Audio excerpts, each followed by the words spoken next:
Hi, everybody. Welcome to another episode and welcome to the Helping B2B High Ticket Service Providers One Lesson at a Time. As much as I want to follow the formal structure, I really cannot, because the whole goal of these episodes are really to get some insights and some golden nuggets from all the experts that we're actually inviting on this show. And for today, I'm so happy and so excited actually to present you Miss Rhonda Bowen. And she's coming from Germany, Rhonda. I live in Germany, yes, but I come from America originally. Nice. Yeah. I was going to start with Guten Tag, wie geht's? Yeah. But very good. Then I'll continue to English. So Rhonda, welcome to the show. We are so pleased to have you here. Such an honor to be with you today, Gancho. So for everybody out there, we have some really excited topic for today. Of course, I'm not going to tell, otherwise Rhonda, what's gonna she talk about?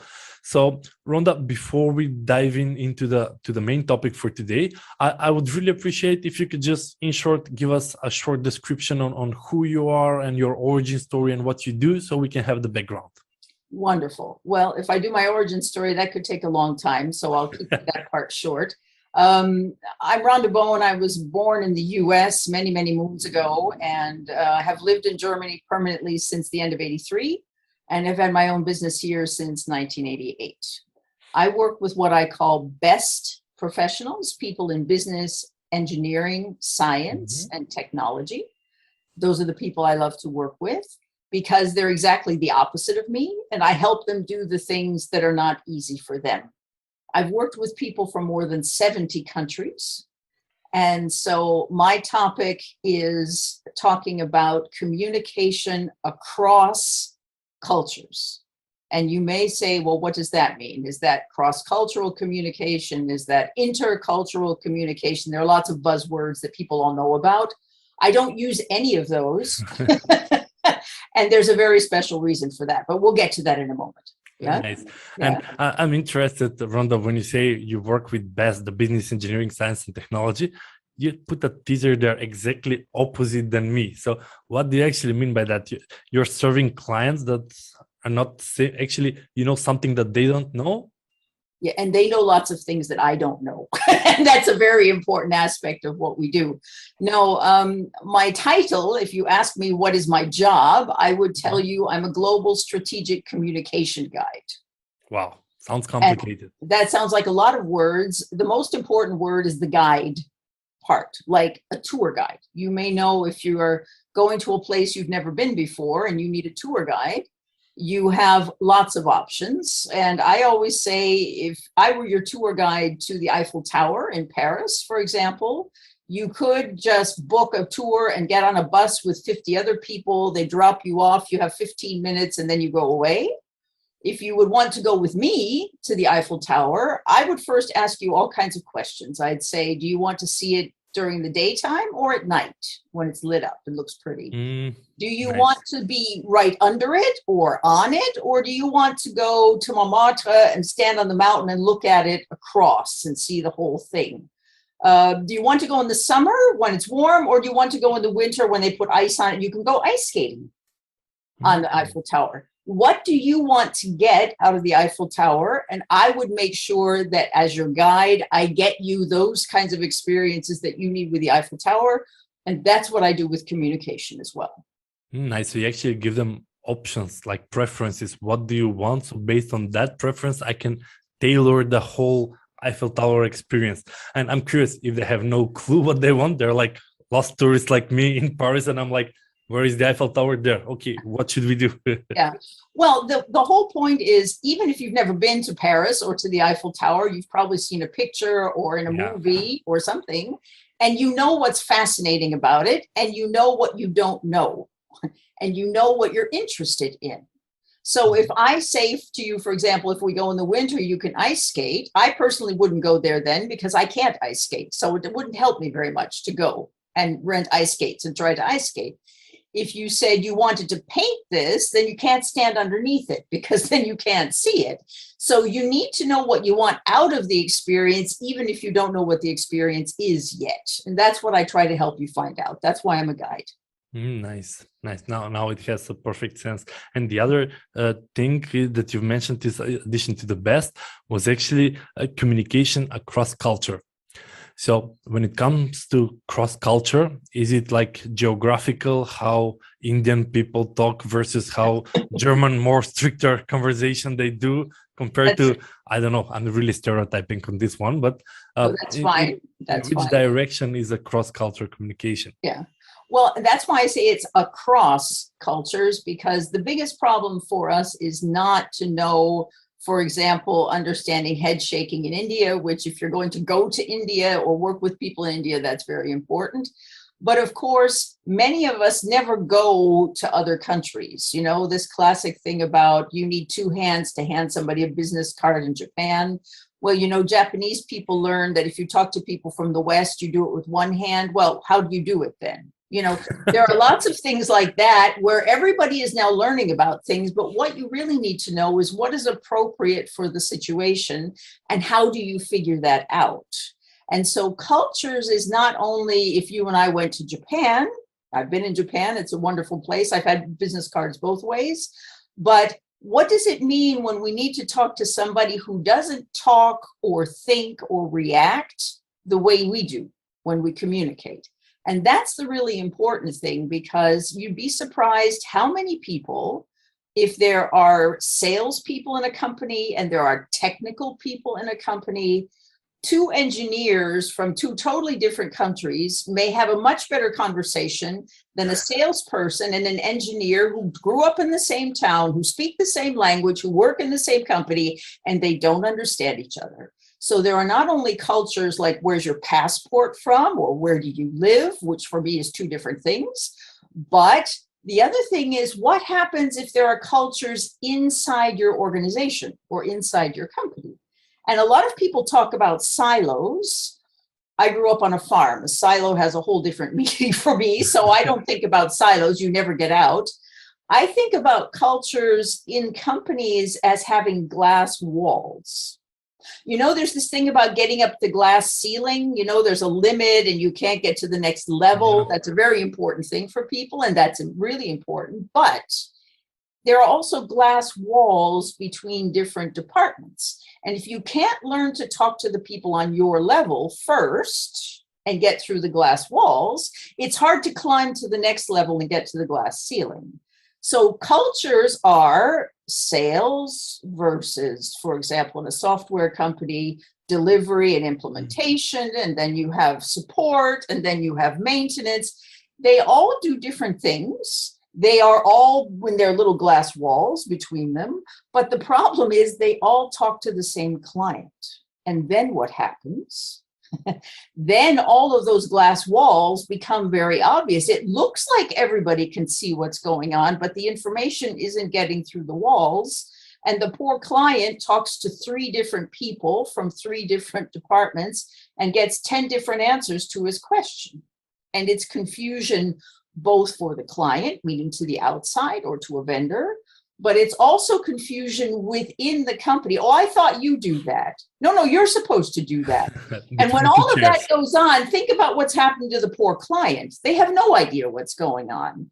So getting the glass walls organized first and getting through those is so much more important for the good external communication. But also, if you want to move up, you have to do well with the people on your level first. And I work a lot with people in middle management. They have to work with people above. They have to work with people below. It gets really complicated sometimes. And then all these crazy salespeople, and I'm a tech guy who's programming. We don't get it. We don't talk. We have different goals. We want different things. It's very difficult if the expectations aren't clear and the messaging to the outside isn't aligned for all the different people that are talking to the same client. Oh, actually, when we were thinking cross-culture, in my head was the Japan culture and Indian and stuff. But you're opening a completely different level when it comes to cross-culture communication. So 2 layers. Let's first cross-department communication. Mm-hmm. That is actually 2 different cultures because, sales are more aggressive, more talkative, more extrovert, more pushy, more determined because they need to get the prospect, the client, and get as many clients and quotes. While on the other hand is a different culture within the same not just company, but in the same geography, Mhm. is the IT department where, yeah, they do want to work more. Okay, I'm still stereotyping. Okay, this conversation with communication is all based on stereotypes. I apologize in advance, but more geeky guy, more introvert, more talking to the computer, less chatty. And now you actually have a cross-company, cross-culture communication within two departments. Yes. And from experience before BSB, 10 years ago, I was a business development owner of a software development company where I actually had to talk to the clients and then translate it somehow to the tech team, which was science fiction. And now when you said, I realized how different is the glass wall that you said between the two cultures. And Rhonda, I'm really curious, how does that work? I mean, how can you remove the glass wall? Well, for me, if you have people who are all willing to work on this together, and I'm fortunate I'm working for a large company at the moment. We did this a couple of years ago. We had these 5 departments, and the lady who was managing in the middle department, she had the worst job because she had 2 departments before and 2 departments after her. And she came to me, and I was coaching her individually, and she said, Rhonda, this is crazy. We have to do something about this. People are coming to me from the client's organization and saying, but your colleague in sales said you're going to do this. Well, it had nothing to do with sales. It had to do with the implementation of the program. I'm responsible for the implementation, not the sales guy. Yeah. And so there was all this confusion. And of course, the client suffered incredibly, but a lot of the people in the company also suffered because, as I said, this lady in the middle was trying to go to all the different areas and figure out how to make sure that the implementation worked well for her, for the other departments, but mostly, of course, for the client. So we got all 5 of these departments and we all sat down at one big table and we went through a procedure that I've set up for where are we now? What's working well? What's not working well? That's the most important part. And she had made a chart from her point of view.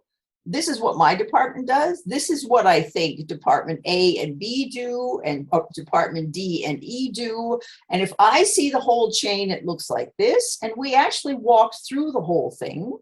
And everybody said for his own group, yeah, that's right, we do that, but we don't do that. And we corrected it. And we made an absolute process. What happens to the client? Who does what with whom? And we actually worked this all out and came up with an agreement. How do we do the handovers? How do we make sure that all of the information is stored in internal systems like a CRM? Procedure. Yeah. How do we make sure that I don't say anything about the next department because it's not my job? We all want to be nice. You know, the client calls me and says, oh, but what about this? It's hard sometimes to say, that's not my responsibility. Please talk to my colleague. But if you don't, then you're making mistakes because you're saying things that are maybe not true. The client is not getting the information directly from the source. And when there's a problem later, you're in a triangle. And that's the real killer, because then who's right? And how do we handle this? And all of that kind of stuff. So we actually came up with an agreement and everybody signed it. And then we had follow-up meetings later to see if anything had to be adjusted or if things had changed within the system, and just make sure that everybody was still on track. That's a good option for a program that works extremely well. Rhonda, this is some kind of a client journey through the whole company process. So it's from the sales department, they had a proposal, they closed. Then it goes to legal for a contract from an invoice. Then it goes to the execution. Then it goes to different departments. Exactly. And you're mapping out the whole journey. So it would be really clear at what stage, who is responsible for what. And the biggest enlightenment is that people get out of this. Some of these people have been working together for 10 years. And until we sat down and looked at this chart that the lady had set up, and then they were clueless. Someone said to her, you really think that's what we do? And why? Because nobody had ever sat down and actually looked through all of these things together with everybody in the room. That's the most important thing. You can't break down walls If you only have people from 2, you can break down that wall, but you can't break down all of them. And unfortunately, the client has to interact with all 5, not just with 2. So you have to make sure it's also very clear for the client. Yeah, and I'm curious. I'm thinking that actually that's the role of any CEO in a company, to align departments to maximize the client's results. When I'm listening to you, Rhonda, because as a CEO now, I'm reflecting on myself at the moment, is that, yeah, we have a marketing department, we have the sales department, and we have 2 agency executions and the administration, that they all, as teams, they need to work together, because the client cannot suffer. Marketing can overpromise, or sales can overpromise that some weird results, and then the execution will suffer, although it's not their fault, because the client came either with bad framework, with bad expectations from marketing, or was not really properly qualified that he's the right guy to work with. And it is quite hard, actually, for several different departments with their own culture, as you said, because each of them had a way of communicating and working, and the alignment actually is the hardest, so the client will get the best results. And if you work for a company the size of this one, with over 100,000 people in the world, the CEO is on the other side of the Atlantic. So, I mean, that's a very hard thing. And if the CEO was trying to do this for everybody, he would have nothing else to do. The other important thing is bringing in someone from the outside. I don't care who says what to the client. I don't have any investment in this, except that I want the client to have a good experience, and I want to help all those people involved make sure the client gets a good experience. But who says what to whom, I don't know about. It's like being a referee. You know, I'm a facilitator. I'm making sure that it's easy for people to talk.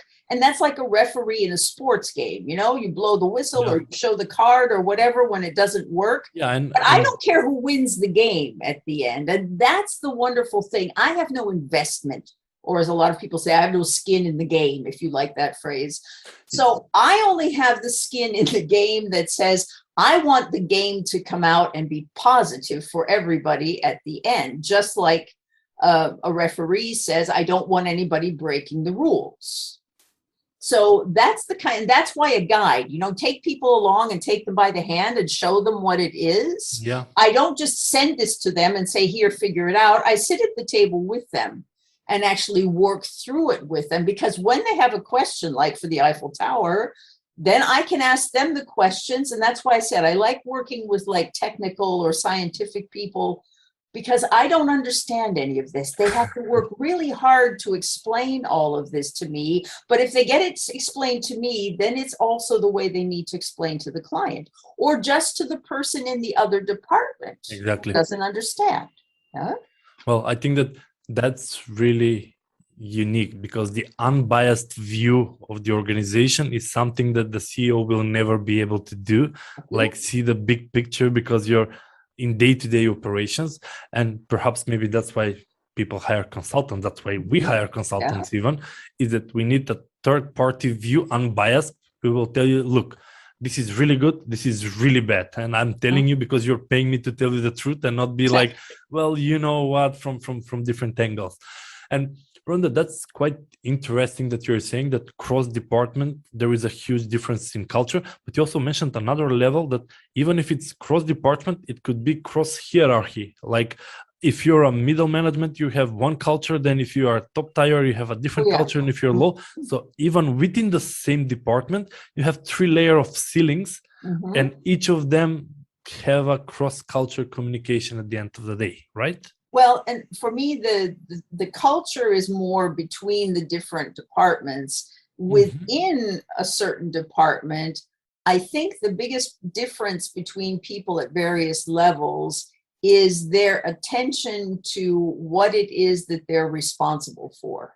So people who are on the ground level and are doing the day-to-day work have a totally different view of what goes on, have different priorities, express that in different ways. in the communication sense. Then the people in the middle who are trying to keep everybody below them happy, but also reporting above to check what's going on. The poor guys in the middle, which is why I love working with them, because they often need more help just because they have more to deal with. Yeah, And pressure from both sides. yeah. And the people at the top have maybe forgotten what it's like to be at the bottom, if they ever were. I mean, some companies, there are those people, some not. But the people at the top are looking at the bigger picture, have to talk to the board, you know, all these things. They can't have the same focus. So the communication is different, not because they don't want to talk to each other, but what they're looking at and what's important to them is also very different. And then we're talking more about managing expectations. What do I get when I go and talk to the CEO? That's something very different than what I get when I talk to my team leader. Not because they don't want to talk to me or they know anything different. It's what they're focused on that is so different. And you have to know how to adjust the communication for that as well. True. I find it very different. And as I'm listening to you, I'm realizing that the cross-culture communication, it could affect the business, not just dealing with sales or external clients, but within the company with different people, you need to have different type of communication. And Rhonda, I also have one more question in regards to, this is a bit tougher one. Okay. Cross department, understand. Cross layer, understand. But cross, I don't know, there are different segments within the businesses. Like some people like parting, other groups, informal groups is the right wording here. And within the big companies, there are, like it or not, whether we control it, different informal groups that they group, and they have their own communication and they need to communicate with the other groups. How is actually this affected as well?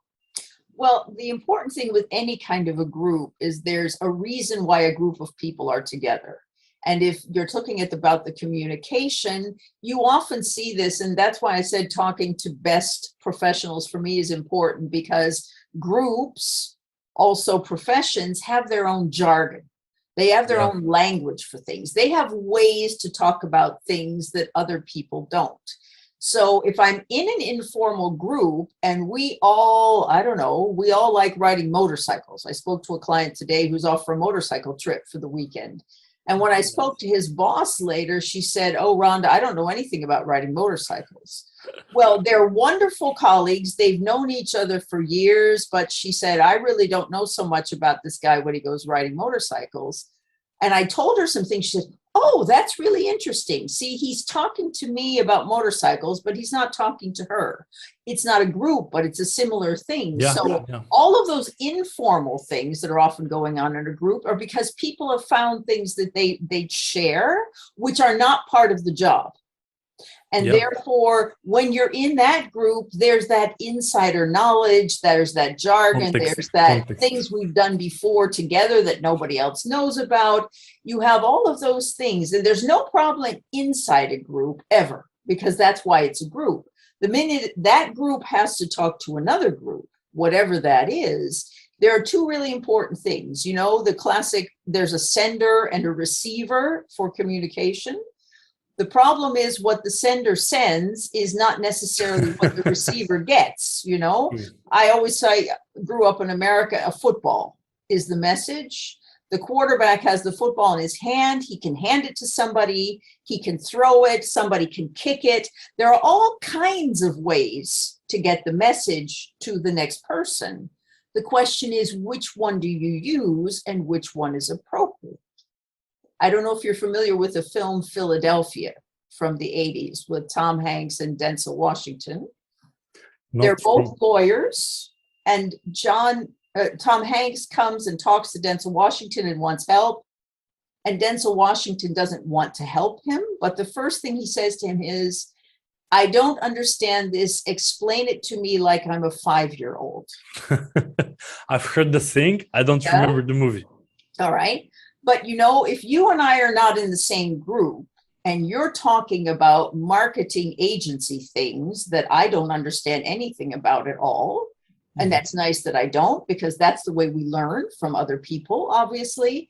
If you start talking in jargon, I might as well turn around and go home, because I'm not going to get it. And True. that's this thing about talking to a 5-year-old. You would never explain something complicated in a strange way to a 5-year-old. You bring it to a level that They can little understand. boy or girl understands. We don't think about that. We're all big boys and girls. We think, oh, we're all adults. It's all the same. Well, it's not. And when I talk to scientists who are biologists and chemists, and they have PhDs in, whatever it is, and they start talking, I say, sorry, I have no idea. And Speak English. and when you say, why do I always say I coach my opposites, and that's exactly why. I give them that insight, that perspective of how do you speak to somebody if they have no idea what you're talking about. Yeah. And I bring in the how do you get it across, and they bring the real wonderful expert information. And when you put it together, you get the synergy that you need. But if you only have one side or the other, it doesn't work. And that's why I coach people who are exactly my opposite. I bring something to the conversation. They bring something else to the conversation. But for the third person, like a client, it's a better conversation. Got it. They need to figure out how to explain it to you as a non-part of the group person, non-technical, non-jargon. And if they figure that out, then they can communicate much better with the other teams, other departments, or other cross cultures within the company. Or outside of the company. Yeah. I have a scientific group where they came to me and said, Rhonda, we have to go and do a public open forum, and people from the public can come and talk to us. Chemical company. People on the outside don't understand chemical company. They have questions that they have no idea what kind of questions are coming. There is no way to prepare for this.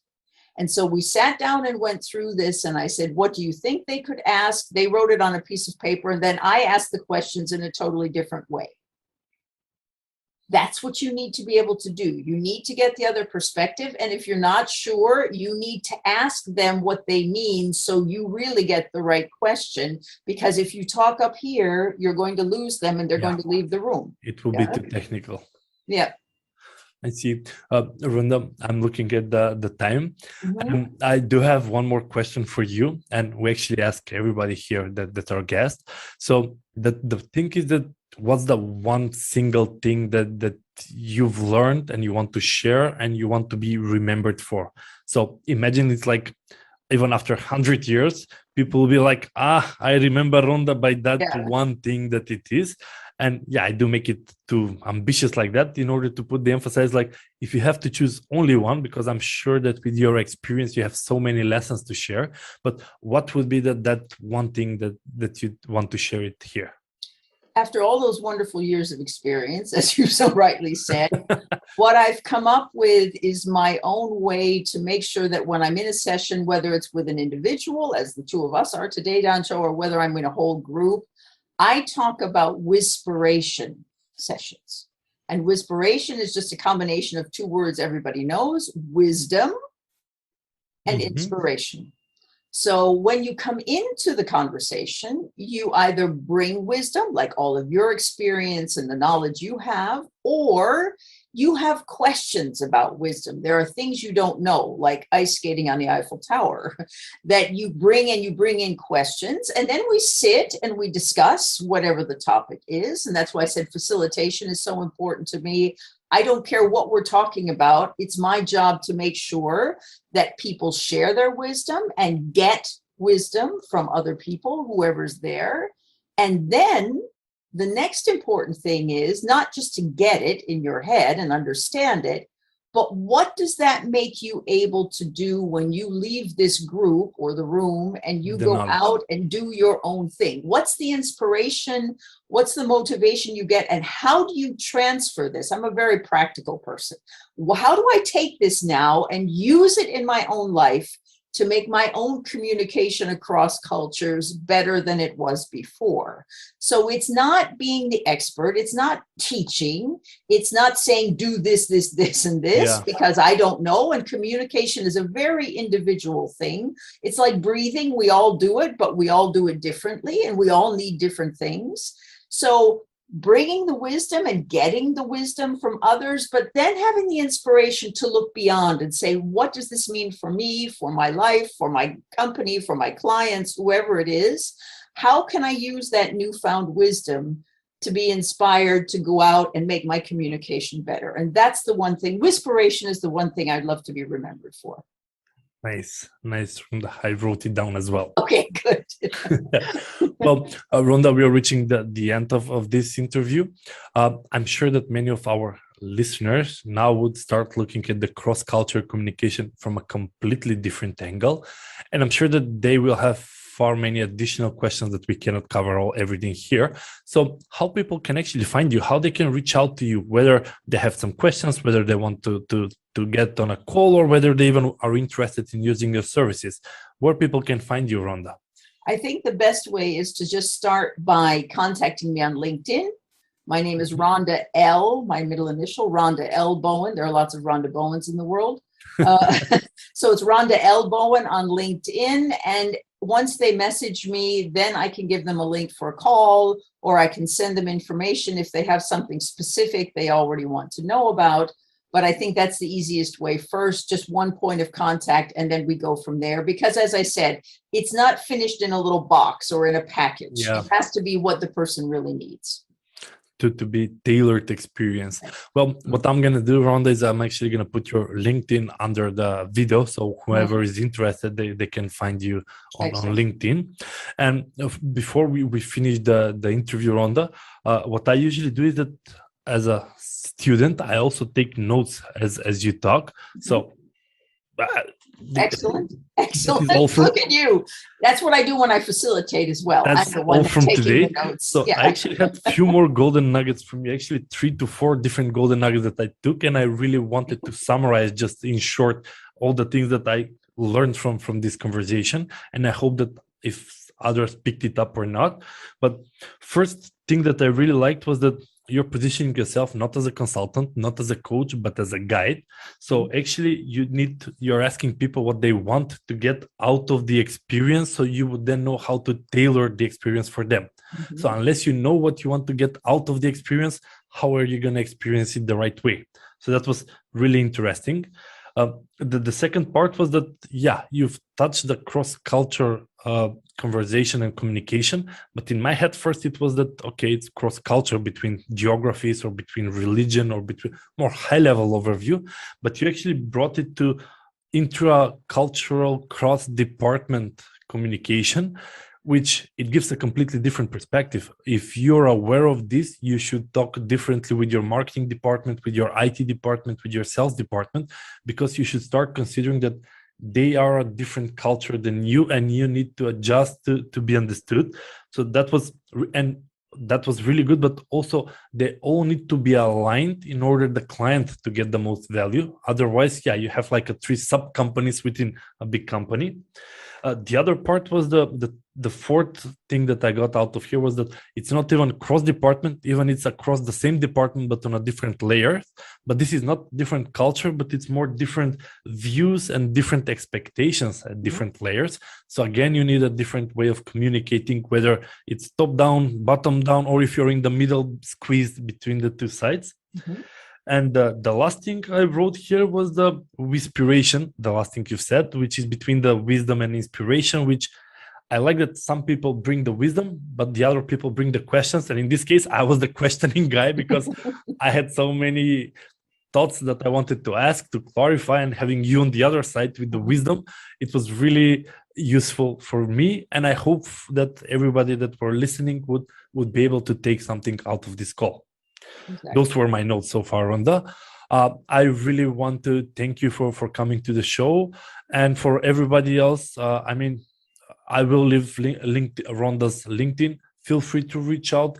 Try first think about how you communicate in your business, whether it's a consulting company, whether it's an agency, whether it's a software or tech company, because as Rhonda really put it nicely, I'm just trying to find it here because I wrote that as well, is that when you work with best, whether it's a business, engineering, science, or technology, it's really good to be completely on the other side, because then you don't need to speak their language, but they need to put an effort to translate like a little boy or girl rather than going a high level conversation. Perfect. It's been Rhonda, such an thank honor you. to spend this time with you today, and hopefully give some inspiration also to the folks here who love to watch your podcast. And the important thing, I think, is we don't get inspiration from just one source. And of course, when you speak to people, you and I've had the chance to speak before, Dancho, it's absolutely wonderful. But there are times you speak to new people. And I'd love to just mention that you're going to be talking about in your new book about doing things with people you don't know before. There's another whole aspect of that. And I hope people get a chance to read your new book, Sweet Leads, because I think there's something really nice about what we talked about today was a lot about people you already know and you work with, but you're talking in your book, among other things, about people you don't know yet. And there are a lot of things to think about that. So they can learn things from you and from me. Another whole conversation we could have at another time. Well, Rhonda, we apply some of the advice that you've mentioned because when we are reaching out to CEO, it's a busy guy, it's a business management. When we're talking to plant managers at the manufacturing sites, we have completely different outreach. When we're talking with tech people, so it's really important to know who are you talking to in order to, you put it, to reduce the level of jargonism and technical words and everything. So a 5-year-old boy or girl can actually understand you. So that's really insightful. And it gives me a few more ideas that I want to try now in the outreach in order to say, well, what if we try the hierarchy part? But I will let you know how that goes as well. Great. And Rhonda, thank you again for being part of the show. And for the rest of you out there, have a great day, guys. Thank you. Bye-bye.